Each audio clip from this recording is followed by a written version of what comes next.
That's just, it's fantasy. It's not real. And that's why this fantasy is what allows like true narcissistic men, for example, and women are like this too, but true narcissistic men to be able to prey on women because you believe in something that's not really, it's not really the standard experience for a majority of people in the world.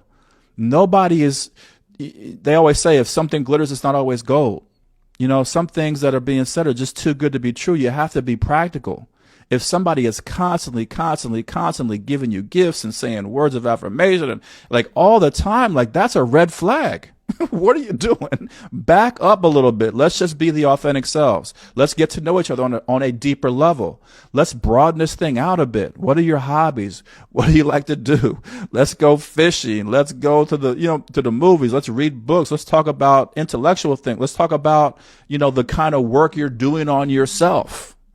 Let's talk about your faults. Let's talk about, let's connect on a deeper level. Like, let's get away from this extreme fantasy romance.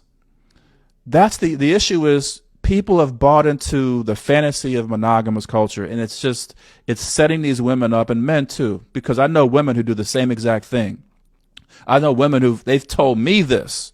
They say they can morph and be exactly what the man needs, and they do that. They do that sexually. They show up for him, in terms of nurturing him and all these things, but it's not who they really are. And they can't sustain it. They never sustain it. And after a while, they're tired of being with this guy because they can't sustain it. And he does the same thing the women did that you described earlier. He starts complaining. Like, you used to do this, you used to do that, or, he starts to mistreat her because he thinks that maybe she's cheating or whatever it is. But no, she can't sustain it.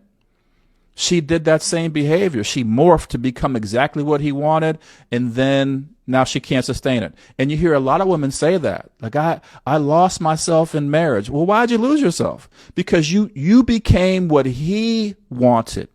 You became what you thought he needed. You allowed yourself, you voluntarily gave up who you are as an individual, as an autonomous being, to become what he wants, become his fantasy. That is a red flag. I mean, that is a toxic behavior pattern. No, you got to show up as who you are. Who are you as an authentic being? Who are you in relationships? Be that person. You see what